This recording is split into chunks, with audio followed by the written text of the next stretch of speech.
A pink backpack child-sized rested where no sunlight had touched in a very long time, caught between two gray stones like it had tried to keep from sliding deeper. The zipper tab bent into an oval, clicked once when my glove brushed it. The sound was small, but in that chamber it felt like a bell rung at a graveside. Before I go any further, let me know where you're listening from in the comments and hit like and subscribe.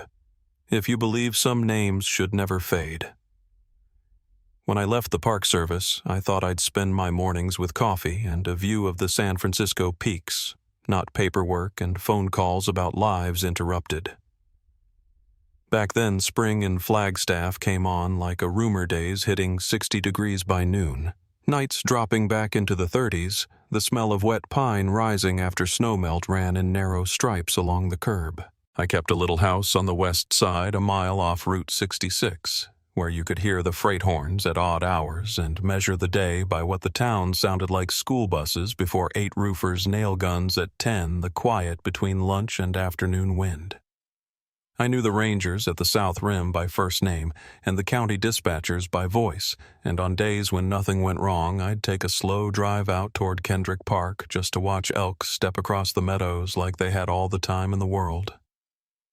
That spring, you could see vacation season revving up. Freshly washed rental SUVs collected at gas pumps off Milton Road. The sandwich place near the hospital set out extra bags of chips. In the waiting room at Phoenix General's outreach clinic, I'd see nurses on their late shift comparing schedules and talking about where they were taking their kids for spring break. Lisa Hutchkins always had the last word on that topic because planning gave her relief, the kind that lives in lists and laminated maps.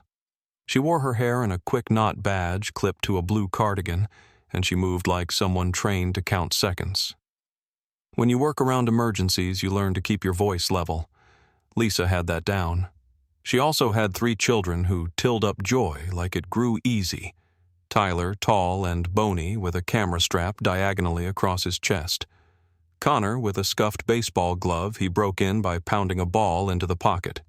Little Mia, with a white and pink unicorn whose name kept changing depending on the day.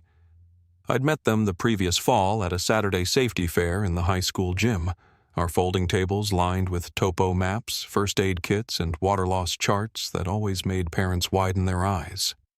Tyler studied the Grand Canyon map like it was a door he could open with his lens. He asked sharp questions: how many miles from Mather Point to Yaqui? How fast does a shadow move across the inner gorge near sunset, while Mia twirled a lanyard and Connor tried on a pair of kid-sized trekking poles and clacked them together like antlers. Lisa listened and wrote notes in a tiny pad she kept in her purse. Later, she told me she wanted to give them a trip that wasn't just photographs from the rim, not the dangerous stuff, she corrected herself quickly, just a day that lasts in their heads. I said, the canyon does that on its own. Your job is watershade and knowing when to turn around. Brandon came late like he'd been told he had to show up and had done so on a delay. He had the easy smile some men learn behind a bar and a habit of checking who was watching him even when nobody was. He signed the raffle sheet too hard, pressing the pen through the paper, and said something about getting a deal on a rental and knowing back roads most people didn't. I've met men who talk in routes when what they want is control. At the time, it struck me only as a note to remember. The kids pulled him toward the first aid demo to try the tourniquet crank. He laughed like he meant it loud and a little too long. Lisa squeezed my arm when they walked away in the same absent-minded way nurses do when they've thanked you and already moved on to the next task. Flagstaff's rhythm carried them along through winter. Lisa did her shifts, the kind that end with a drive under streetlights, and the radio turned low because a silent car afterward feels too much like the hospital's after-ring. Tyler joined the photography club and started carrying his camera under his jacket to keep the lens clear of cold. Connor practiced his infield throws against the apartment's cinder block, each thud counting out homework breaks. Mia discovered that snow tasted different when you caught it on your tongue versus when you scooped it off the porch rail, and she announced these findings to whoever would listen. The months slid by, the way ordinary life often does, predictable, comforting, filled with the tiny repairs that hold a family together. I crossed paths with them now and then. Once at the grocery store in early March, where Lisa parked the cart near the end cap and compared 2 sets of trail snacks by the ounce like she had a spreadsheet in her mind. She was careful with money without making it feel like scarcity to the kids, letting them pick 1 treat each, then slipping a small pack of peanut butter crackers back onto the shelf and telling them they'd be sick of peanut butter by the end of the week anyway. Tyler asked if the inner canyon stayed warmer than the rim even in spring. I told him yes, that rock holds heat and throws it back at you like a mirror. Brandon came up with a case of bottled water over his shoulder and made a comment about how the park gouges you for a sandwich, then added 2 more items to the cart without checking prices. He winked at me as if we were co-conspirators. It's funny how much a wink can tell you when you're 58 and low on patience for men who treat rules like furniture you can shove out of your way. On the Saturday before break, our paths crossed again by chance in the hospital's parking lot. I was dropping off brochures for a backcountry seminar when I saw Lisa shepherding the kids to their sedan in that ballet of buckles and bags all parents perform. She had a new cooler, the soft-sided kind that fits behind the 3rd row, and a stack of printed confirmations tucked under her arm room's car timing. Tyler lifted his camera and caught a frame of his siblings mid-argument about who got window and who got middle. The shutter sounded like a tiny door opening and closing. Brandon arrived later, coming from the corner where the ATM sits under a flickering bulb. He folded a receipt into his wallet, glanced at the cooler, and told the kids to hustle because the good rooms go first. Lisa smiled at him and said they were on schedule.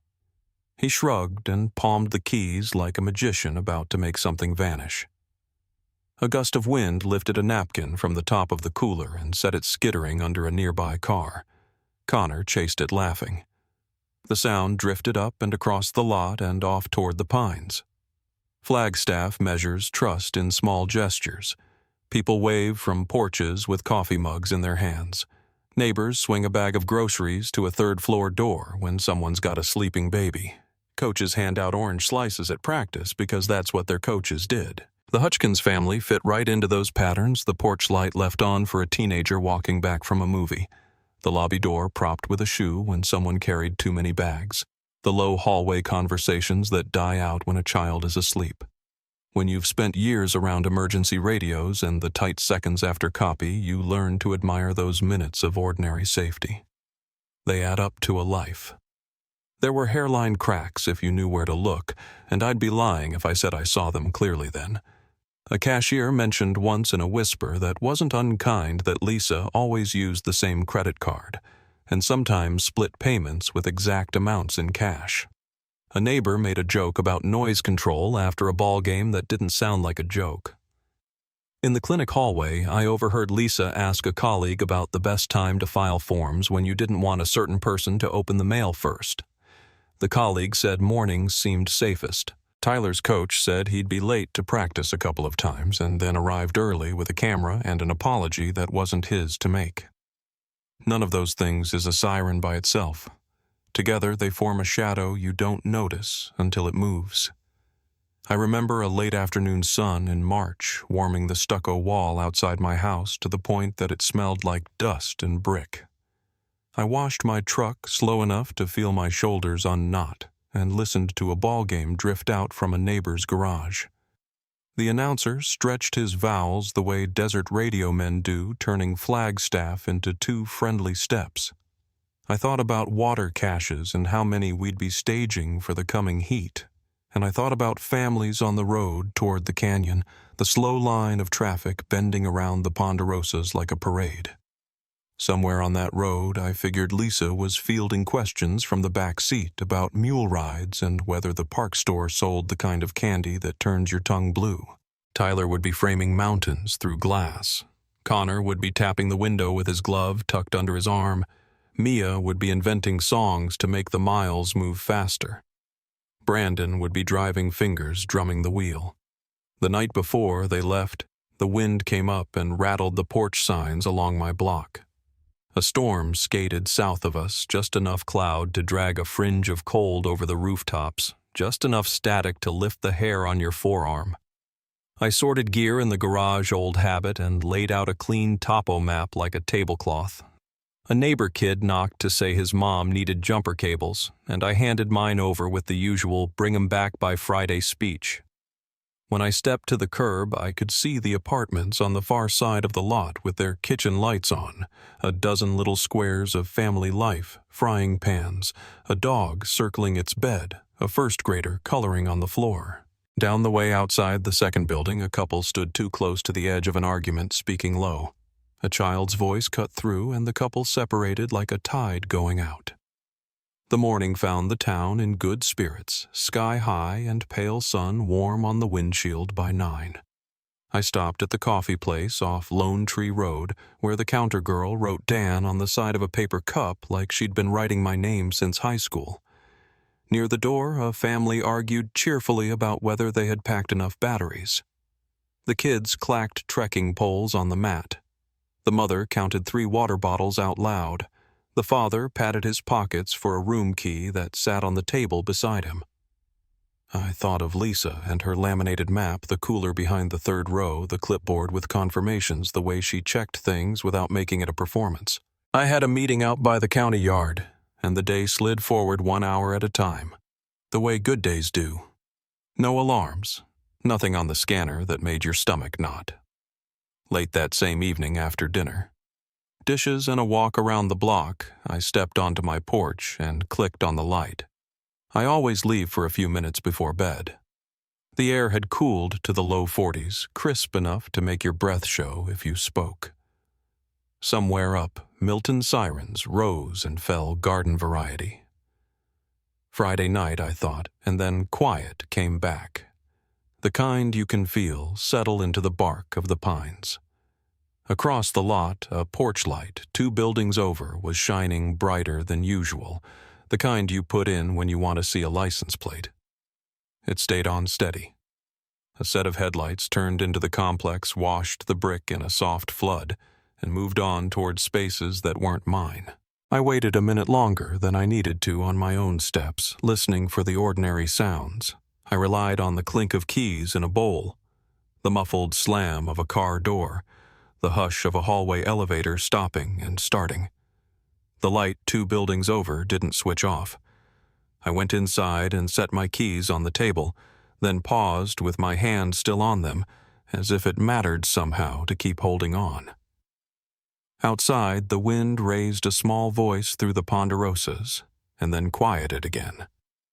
Somewhere between those sounds, the hour slipped past, and the porch light across the lot kept burning like someone's welcome that had waited too long. By midnight, most of the complex had gone dark. That one porch light stayed on, unwavering, making a pale square on the sidewalk where footsteps should have crossed and didn't. I told myself someone fell asleep with the switch up. I told myself a lot of ordinary reasons. Then I stood at the window a minute longer, not sure why, and watched the empty parking space that should have filled with a family's car and the soft shuffle of kids. And I had that old feeling I'd learned to trust the kind that says, pay attention. I remember that night mostly by the way the light refused to go out. That one porch lamp across the lot, still burning long after midnight, painted a square of yellow on the sidewalk that should have shown a car pulling in or children tumbling out with travel pillows in their hands. But nothing moved. By morning, when I stepped out for the paper, the light was finally off, and a quiet I couldn't name had settled over the building. 2 days later, I got the call from the Park Service office, one of those clipped messages that leaves more questions than it answers. Dan, you might want to come in. Grand Canyon District found an abandoned vehicle this morning. Local plates. Looks like the Hutchkins. The drive north from Flagstaff that afternoon felt longer than usual, even though I'd made it 100 times before. The weather had turned crisp and clear with the kind of sunlight that throws sharp shadows across the desert floor. Near the south rim, the air thinned into that clean stillness you only get in canyon country wind moving through juniper gravel, crunching under your boots, the echo of your own breath when you stop to listen. Rangers had taped off a section of the parking lot near one of the lesser-used viewpoints. Their trucks sat in a rough semicircle, lights off, doors open. The rental SUV was parked dead center in its space tires, straight no dust on the windshield. That's what struck me first. It hadn't been sitting long. The keys were resting on the driver's seat, sun glinting off the ring like someone had just set them down. The back doors were unlocked, and inside everything looked like a snapshot of order. 2 children's backpacks, zipped and stacked, a soft cooler, a grocery bag with unopened trail mix and juice boxes. On the passenger side floor, Lisa's purse leaned upright, wallet still tucked inside cash and cards untouched. I'd seen 100 crime scenes in my time, but the ones that looked too perfect always make your stomach go cold. A ranger named Eli, who'd been first on site, walked over and said they'd checked the nearby trails. No fresh footprints, no gear missing from the back. It was like the family had stepped out for a moment and dissolved into the heat shimmer. He pointed to the horizon where the canyon's edge broke into a pale gold haze. "You ever seen something like this, Dan?" I told him I'd seen a lot of strange endings in this job, but rarely one that started this clean. By dusk, the place filled with people. Sheriff's deputies, search coordinators, one FBI liaison already making notes. The plan was simple. Start with the obvious sweep the trailheads bring in dogs, canvas visitors who'd parked nearby. I stayed until nightfall watching as a helicopter traced a slow grid over the canyon rim, its searchlight sweeping over nothing but rock and shadow. Every so often, a ranger's radio would crackle with an update that led nowhere, negative trace, at Mather Point no sign near Bright Angel switching thermal. Over the next several days, the search grew the way a worry does, quiet at first, then relentless. They brought in more volunteers than I'd seen in years.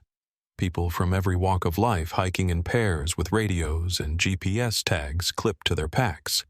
The air smelled of dust and sunblock, and the sound of boots scuffing over sandstone became its own kind of prayer. The canyon doesn't give up secrets easily. It hides them in folds of silence and sudden depth. By the end of the second week, we'd found nothing. No dropped bottle caps, no clothing caught on brush, no prints beyond the first 50 feet of gravel. The press arrived before the answers did. They always do. By then, Brandon's name had begun circling through the channels like a bird of prey. Someone leaked that his record wasn't clean, that there'd been trouble back in Flagstaff, domestic calls that didn't stick, a business scheme that fell apart. Reporters love a villain who fits the shape of a story, and Brandon fit like a glove. Within days, his mugshot was on every screen, paired with the word suspect. I sat in the back of the operations tent one evening while the lead agent briefed us on what they'd found digging through Brandon's financials. It was a mess. Debts, unpaid loans, angry notes from collectors. He'd taken out a life insurance policy on Lisa and the kids just months before they disappeared. $500,000 contingent on death certificates. I remember the hush that fell over the tent when that figure was read out loud. Someone whispered, "That's motive enough." Maybe it was. Maybe it wasn't. Lisa's sister Jennifer came by the station a few days later. She looked like someone trying to stay upright through sheer will. She told me Lisa had been planning to leave Brandon, said she'd started setting aside money in a separate account trying to build an exit plan. She also mentioned finding something on his computer searches about decomposition, desert heat, and insurance claims.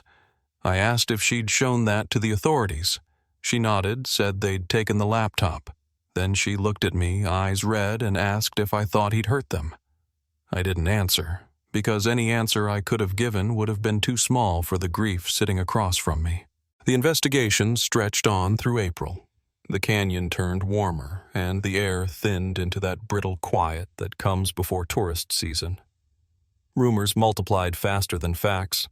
Some folks said Brandon had fled to Mexico.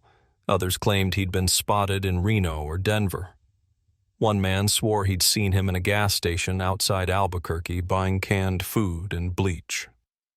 The internet turned the case into a hobby, with strangers making timelines and maps drawing red lines across digital photos of the park.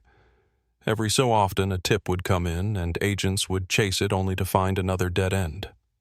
Back in town, life moved forward with that uneasy rhythm of normalcy that follows tragedy. Lisa's apartment was cleared out, rent paid up for the month by her sister. The kids' school held a vigil in the gym, candles flickering under basketball hoops. I stood in the back, listened to the coach talk about Tyler's photographs and Connor's unshakable grin. Mia's teacher spoke last, her voice breaking when she said the little girl had once told her that the canyon looked like God's pocket. The words hung there, soft and impossible. Through it all, Brandon stayed missing.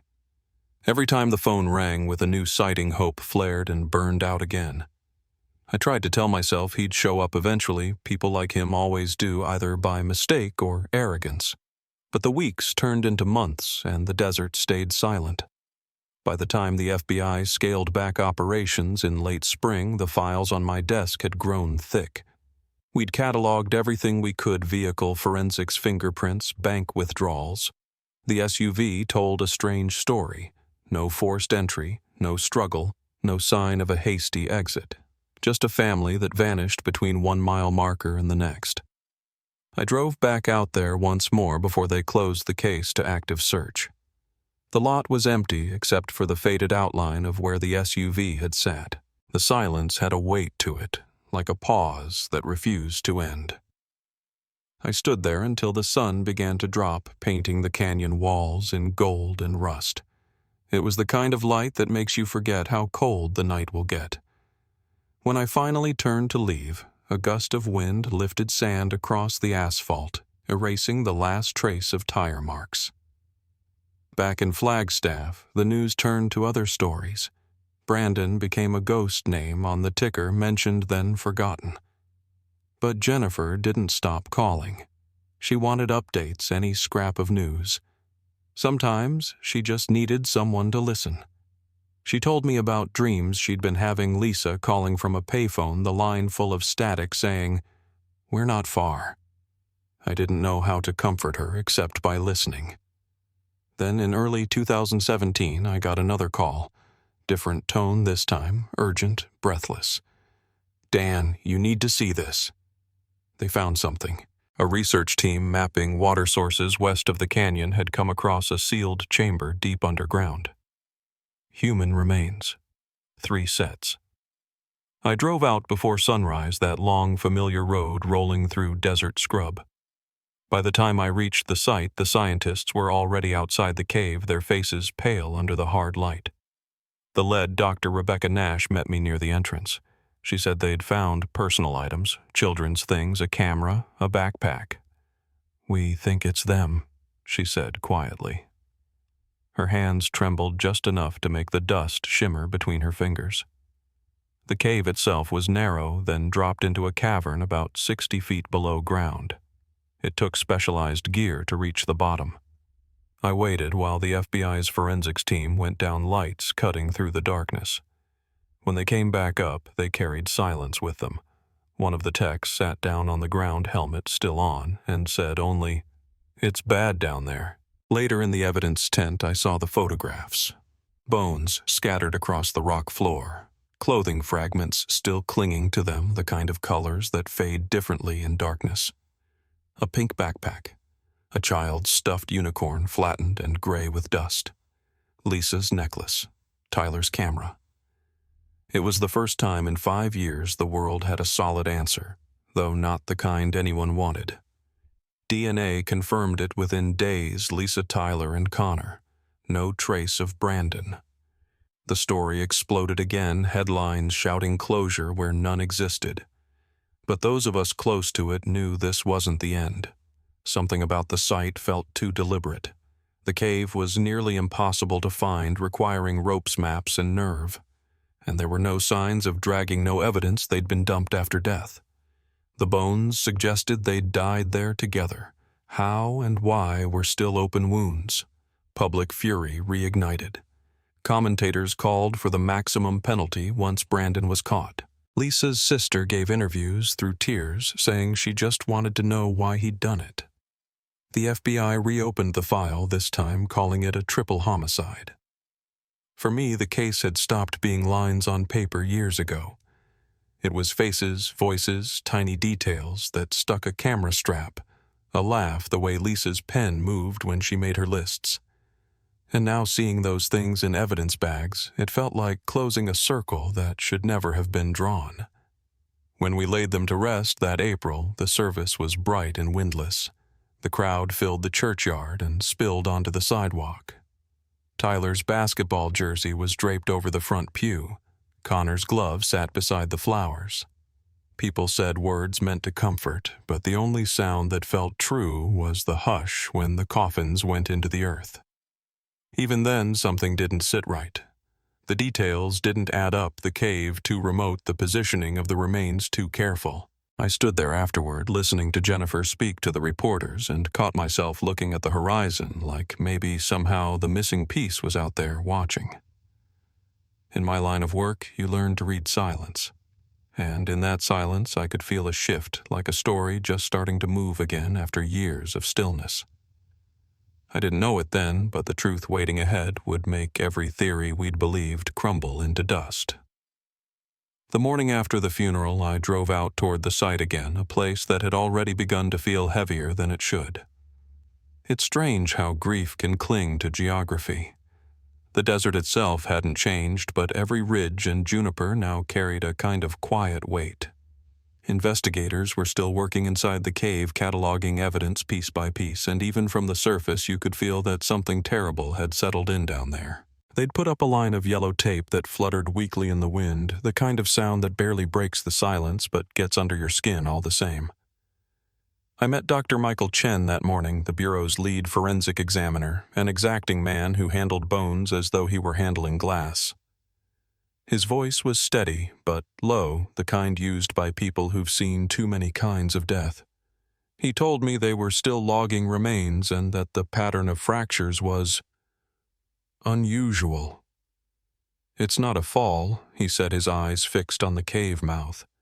These were deliberate blows. I remember the way he said deliberate, like the word itself was heavier than he could hold for long. Over the following days, the picture came into focus, and it was worse than anyone had prepared themselves for. Chen's report read like something from another century, ropes, blunt trauma bindings still etched into bone. These weren't quick killings.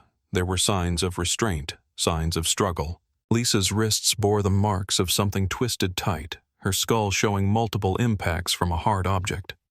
Tyler's fracture line spread like a spiderweb across the back of his head, consistent with a single heavy strike, and little Connor. His forearm bones showed defensive wounds. That one got to everyone. Even the veteran agents went silent when they heard it. You start to imagine what an 8-year-old might think in those last seconds, how small a cave must feel, how loud a scream sounds when there's no echo. Evidence came in like slow rain. The lab confirmed Lisa's wedding ring and necklace, Tyler's camera, a small metal toy car found near Connor's remains. The air in the operations trailer changed after that, like everyone was breathing differently. The public believed the story was simple. Brandon had killed them and vanished, but those of us close to it could tell there was something off about the timeline. There were no drag marks, no sign the bodies had been dumped. They'd died right where they lay, deep underground. So how had they all gotten down there alive? That question turned the investigation back toward the canyon rim. Rangers found what looked like an old campsite about a mile away, tucked behind mesquite and boulders hidden from the road. Empty food wrappers, cigarette butts, tire tracks leading nowhere. The cigarette filters carried DNA that didn't match anyone in the family. Whoever had camped there had stayed a while long enough to leave footprints layered one over another in the dust long enough to plan. Some of the gear looked brand new, some older, as if someone had been stockpiling supplies. We began to suspect that Brandon had prepared the site before the trip, but no one could explain why there was so much evidence of patience. Men like him aren't known for patience. The breakthrough, or what we thought was one, came a week later when Dr. Nash went back into the cave to photograph the walls. She'd noticed faint scratch marks near where Lisa's remains were found. At first, they looked like animal tracks or mineral streaks, but under sidelight you could see the rhythm of handwriting, crooked lines, carved letters. The Bureau brought in a linguist and high-resolution imaging gear. We crowded around a monitor as the shapes turned legible, short, trembling words, messages carved by hand into rock. I'd seen desperate writing before, notes left in cars on receipts on the backs of photographs, but this was different. Whoever wrote these had done so in the dark, likely tied or sitting down carving with something small and sharp. The first phrase they pulled from the stone was simple, "Tell my mom I love her." Then, a little lower, "Tyler, be brave for Mommy." No one spoke for a long while. The agents just stared at the screen, trying to imagine a woman carving hope into limestone while the end closed in around her. Later, more lines appeared through the scan, bits of sentences describing what had happened, being forced to walk, being pushed into a cave, tied up. The words Brandon and insurance appeared together more than once. It painted a picture no one wanted confirmed. In the following week, the FBI announced to the press that the case was officially a homicide and that Brandon Hutchkins was wanted for kidnapping and murder. The reward doubled the headlines, sharpened, and Lisa's final words became front-page grief. Television anchors read the carvings aloud as if they were scripture. People held candlelight vigils demanding justice. I tried to stay focused on procedure dates, distances, evidence chains. But there were nights I'd pull over on the drive home and just sit listening to the desert hum like a slow heartbeat. When Chen called me back out to the site one afternoon, I could tell from his face that something new had turned up. "You need to see this," he said, guiding me to a corner of the chamber where part of the wall had collapsed. Behind a spill of rocks, more markings, fainter, rougher, scratched higher up. They weren't part of the same writing. Different hand, different pressure. It looked like someone had tried to cover them with newer carvings. We didn't know it then, but those ghosted letters would later rewrite everything we believed. For now, though the working theory stayed steady, Brandon lured them out, held them captive, killed them, then disappeared. It fit every headline, every public emotion. The FBI's behavioral unit profiled him as manipulative, narcissistic, capable of planning and cruelty in equal measure. They said he'd probably started over somewhere, maybe remarried, maybe repeating the same pattern with a new family. The thought made everyone sick. While all that unfolded, the cave remained sealed under guard. Every item recovered went through testing rope fibers, bits of metal, fragments of a watch found near the carvings. It was Chen who noticed the detail that made my stomach turn. The tiny metal shard used to carve those messages matched the backplate of a wristwatch, the same one Lisa's sister had described as a birthday gift from her children. That meant Lisa had broken it herself to make her final words. She'd chosen to leave proof. When the report came back estimating how long those carvings would have taken, 8 to 10 hours, no light, no water, I had to step outside for air. The country's outrage reached a fever pitch. Strangers sent tips from everywhere, grainy photos, supposed sightings. One letter claimed Brandon was working in a diner in Nevada. Another said he was living in the mountains under a false name. None of it checked out. Still, the agents chased every thread. You could feel the desperation not just to find him, but to make sense of the cruelty written on that cave wall. Months passed, and the narrative hardened into something simple for the public, a man who murdered his family for money. But evidence has a way of aging differently than people expect. That fall, Chen began running advanced tests on the metal fragments and the carvings themselves, something about micro-abrasion patterns and mineral buildup. I didn't understand all the science, but when he called me into his office to show me the results, I understood the look in his eyes. The scratches weren't 5 years old. They were fresh. The minerals over the letters didn't match the deposition that would have built up since 2012. They'd been made within the last 6 months. That revelation turned the case on its head. If Lisa hadn't written those messages before her death, then who had, and why go to the trouble of faking them? The FBI ordered a full re-examination of every item. Under higher magnification, the rope fibers proved newer than the bones they'd been found on. Fingerprint dusting on the belongings showed smudges that didn't match any known family member.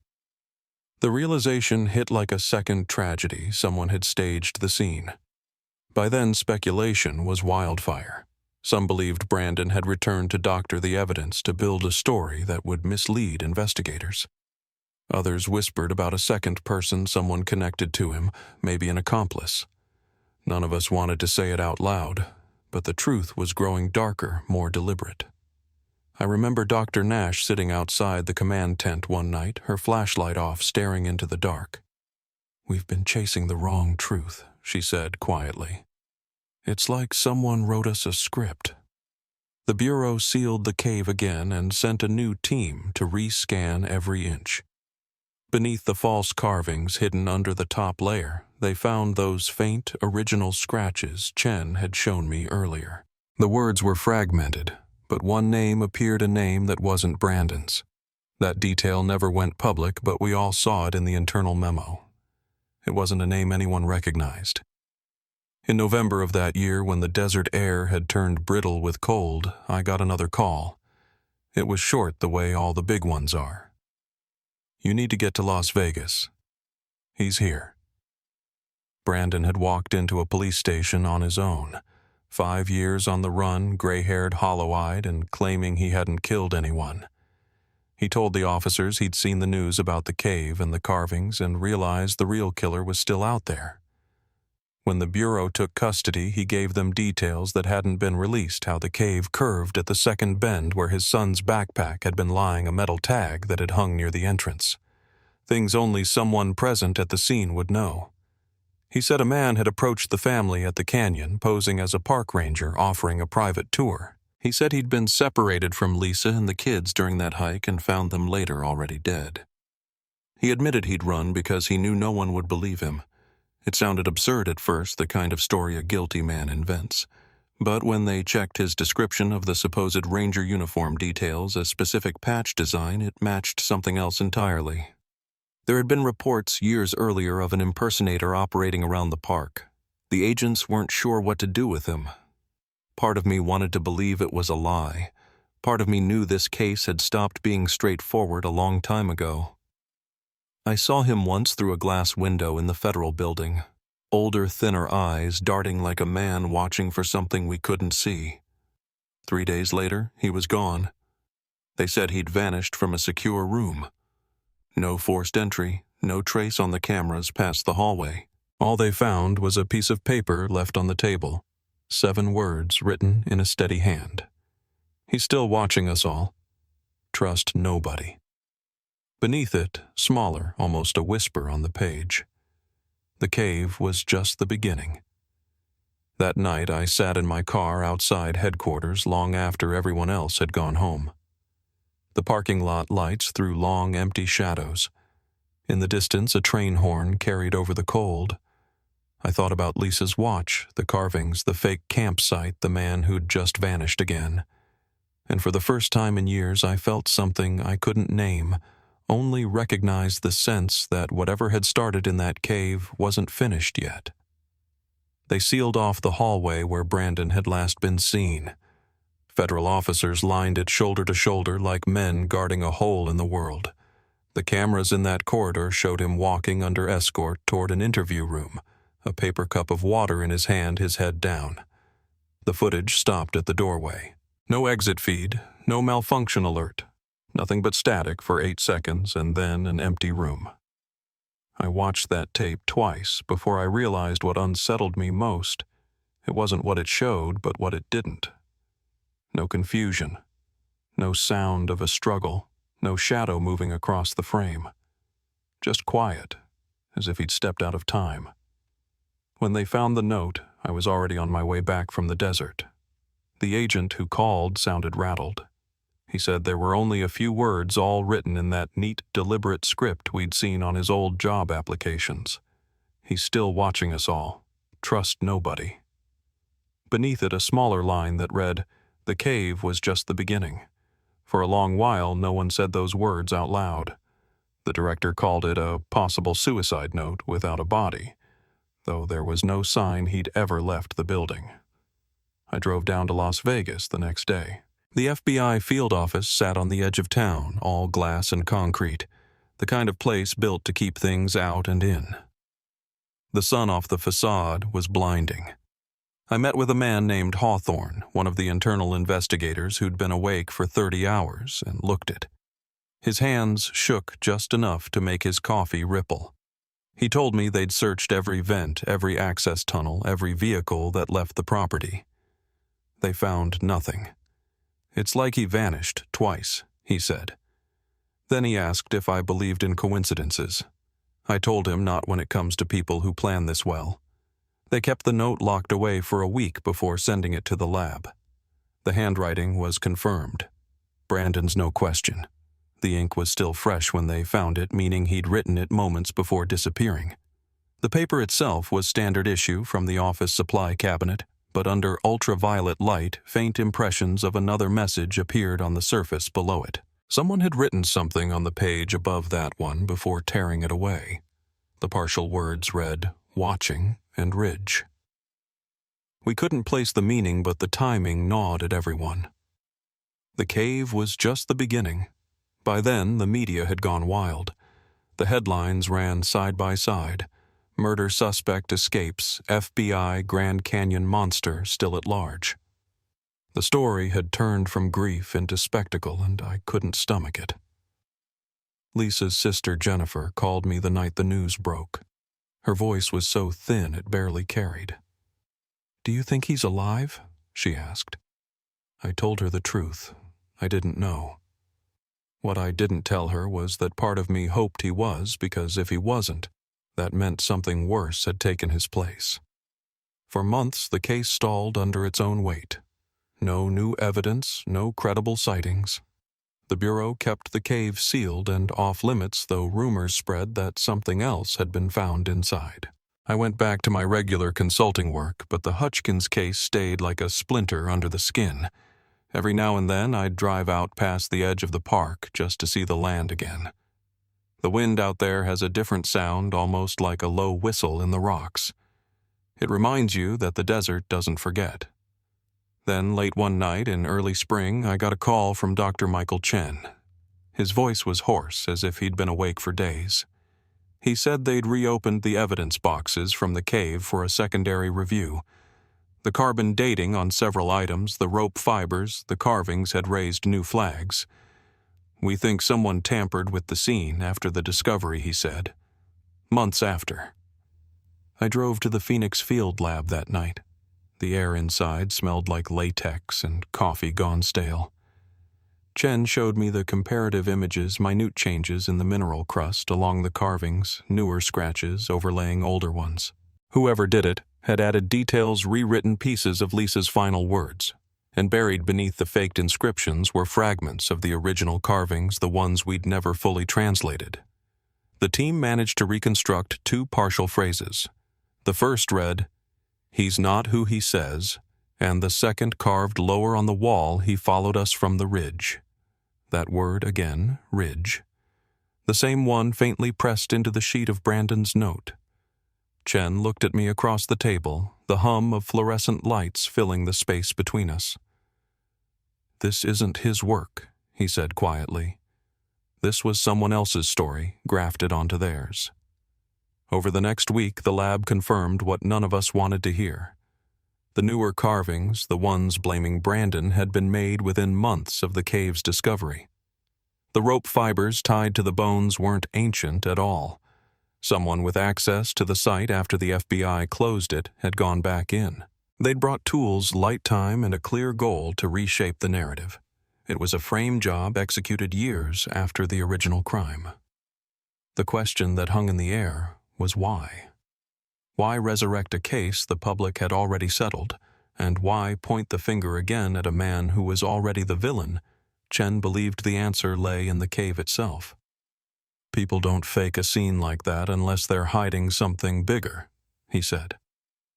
We started re-examining personnel logs, contractor lists, anyone who'd had legitimate access to the cave site during or after the recovery. One name repeated more than once, a field engineer subcontracted through a private mapping company used by the Park Service. The same company had ties to 2 other missing person investigations in the region, both involving remote caves. The engineer's name was redacted on the first pass of the file. When the clearance finally came through, I read it twice before speaking. "Thorne Whitaker," I said. The name rang faintly familiar, and it took me hours to place it. He'd been a park ranger years ago, dismissed quietly after a poaching scandal near the Bitterroot line. We reached out to the company, but by then Whitaker was gone, resigned 6 months prior. His last known address was an RV park outside Page, Arizona. The space was empty when agents arrived, though one neighbor remembered a man fitting his description leaving in a gray pickup, hauling an old trailer with National Park decals half scraped off. Inside the abandoned RV, they found a notebook with coordinate sketches of underground systems and a single photo clipped to the last page. It showed the inside of a cave lit by a flashlight beam, and there in the center half shadowed was the unmistakable shape of a pink backpack wedged between 2 rocks. The same image I'd carried in my head for years. On the back of the photo, someone had written "practice site." The Bureau sealed that find immediately, but word travels fast in small circles. Dr. Nash called me 3 nights later. Her voice was shaking. She said the local rangers had located a second site near a restricted canyon, one that matched the photo in Whitaker's notebook. "Dan," she said, "there's another cave." I drove up before sunrise, the road empty except for freight trucks grinding west. The site was remote, accessible only by dirt track. I expected Chaos Agents' vehicles' lights, but there was only a perimeter and a handful of field techs setting up lights at the mouth of the cave. The air felt wrong before I even got out of the truck, too. Still no bird sound, like the desert was holding its breath. Inside, the walls were marked with the same deliberate carvings as the first cave. Some matched the false messages from before, others were new. One phrase repeated several times, "Ridge, ridge, ridge." Chen later confirmed the tool marks matched those from the altered carvings in the Hutchkins site. Whoever had staged the first scene had done this one too. Only this time they'd left something behind, a piece of fabric embedded in a rock fissure. It was from a Park Service uniform. The lab would later tie its fibers directly to the manufacturer used in the late 1990s when Thorne Whitaker had still been employed. We never found him. The last credible trace was a gas purchase recorded on a back road station 2 days after Brandon disappeared from custody. He paid in cash. No video footage, just a timestamp and a receipt. That's where the official record ends, but it's not where the story does. Because a month after that, a letter arrived at the Phoenix field office with no return address. Inside was a single Polaroid of a cave entrance at dusk. Scrawled across the bottom in the same hand as Brandon's final note were 6 words. He followed us from the ridge. The print was fresh.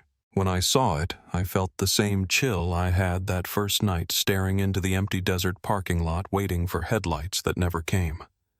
Some stories end in discovery, some in justice. This one just widened until it swallowed the horizon. And as I drove away from the evidence vault that night, the sky low and colorless over the desert, I couldn't shake the feeling that the wind behind me was carrying someone else's breath, watching, waiting, the beginning still unfolding in the dark.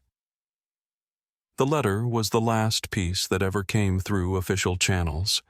It sat in evidence for weeks while the Bureau argued about its meaning, just a Polaroid of a cave entrance taken at dusk.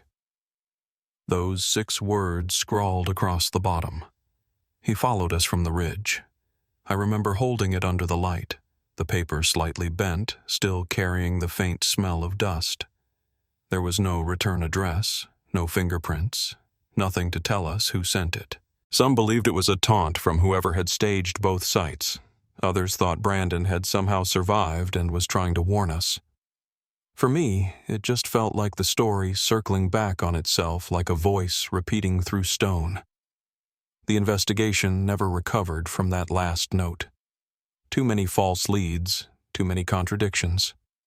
Thorne Whitaker, if he was responsible, was gone before anyone could prove it. The RV park, the truck, the missing trail engineer. All that evidence led nowhere solid. Eventually, the case shifted from active pursuit to open archive. It's what they do when no one can bear to close it, but no one can keep it alive either. Brandon Hutchkins remained officially listed as missing presumed dead. The Bureau never confirmed whether he was victim-perpetrator or both.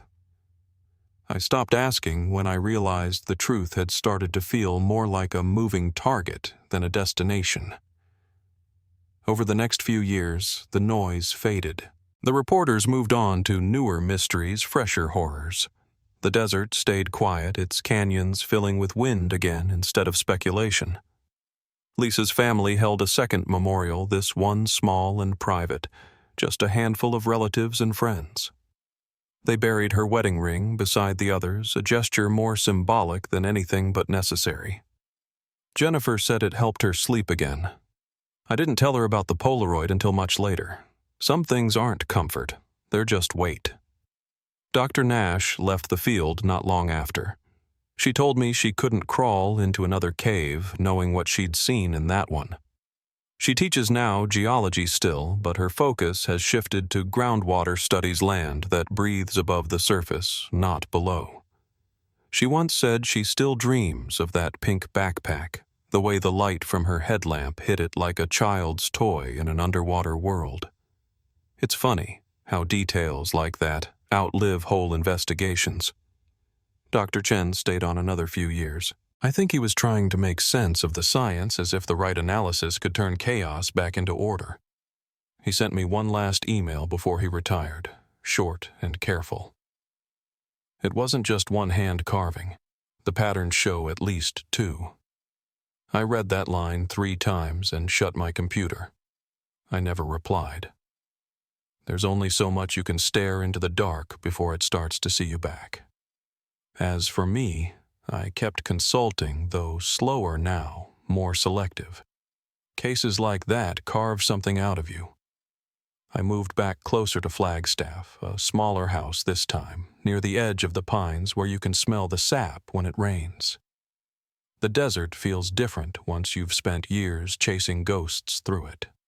I still go walking most evenings, sometimes near where the Hutchkins apartment used to stand. The building's been repainted, new tenants, new lives. But I'll pass by and remember Lisa waving from her car window, the kids in the back seat fighting over snacks, Brandon pretending patience he didn't have. Those are the moments people forget when they talk about tragedy, the 1,000 ordinary seconds that lead up to it. Every spring, the local school still plants flowers by a memorial stone for the Hutchkins children. I go once in a while, stand at the edge, and listen to the sound of the wind through the playground fence. The laughter of other kids mixes with it, and for a moment the noise blends into something like peace. That's the closest thing to closure I've found. You learn after long enough that closure isn't an answer. It's just the point where you stop fighting the questions. I think about the cave sometimes. Not the evidence, not the theories, but the air inside it. It was so still that you could hear your own pulse in your ears. Down there, time doesn't move the way it does up here. It holds on to everything, the breath, the fear, even the light. If evil has a sound, it's that silence. And yet mixed in with it, there's another sound I can't forget, the faint scratch of metal against stone, a mother carving her children's names with the last strength she had. Some things you don't need to believe. You just know. The Bureau eventually closed the case file with an open finding cause homicide perpetrator unknown. It was the most honest conclusion they could reach. But in Flagstaff, the locals still tell the story differently. They say the canyon keeps its debts, that the wind along the ridge at night carries a whisper like someone warning you not to stray too far from the path. I've heard it myself driving that stretch of road in the dark. Maybe it's just air moving through rock, but I don't argue with ghosts. Jennifer remarried a few years back, quiet ceremony, no press. She sends me a card every Christmas with a photo of her new family. There's always a small caption on the back. For Lisa and the kids, never forgotten. She once told me she doesn't believe in monsters anymore. Just people who let the darkness win, she said. I think she's right. Monsters are easy to hate. People are harder because they remind you how thin the line really is. What stays with me most isn't the fear or the confusion, but the emptiness that follows the way a story like this erases the middle of your life and leaves you standing in its outline. The days get quieter, but the silence carries everything that came before. I've learned to live with that. I've also learned that remembering is its own kind of justice. We don't get to rewrite what happened, but we can keep the names from fading. Lisa Tyler Connor, Mia. Those names still belong to the living as much as the dead. Sometimes late at night I'll sit on the porch and listen to the coyotes start up in the distance. The sound rolls through the trees like a chorus of old stories, each one layered on the next. And I think about how fragile peace really is, how quickly it disappears, and how even after all the years and evidence and noise, what remains is so small and human. A woman's determination to protect her children, a community trying to make sense of cruelty, and a desert that keeps its secrets too well. If you were to visit that part of Arizona now, you'd find no sign of the investigation. The entrances have been sealed, the markers pulled, the coordinates wiped from public maps. The land looks clean again, untouched. But those of us who were there know better. We know that the desert remembers even when it forgives no one. It's been more than a decade since the first call that started all this. The people who worked the case have scattered, retired, grown older. But every year when spring rolls in and the wind cuts just right through the canyon, I think about the last words found in that cave, the ones we could prove were real, carved by Lisa's hand before everything went silent. Tell my mom I love her. Simple, ordinary words, but they carried farther than any of us ever expected. That's what I hold on to now. Not the horror, not the unanswered questions, but the reminder that even in the darkest places, love leaves a mark too deep for anyone to erase. Maybe that's the only kind of justice that endures, the kind born out of memory, out of the choice to keep saying their names long after the world has stopped listening. If this story stayed with you, share it not for views, not for noise, but so no one's name gets lost to the dark.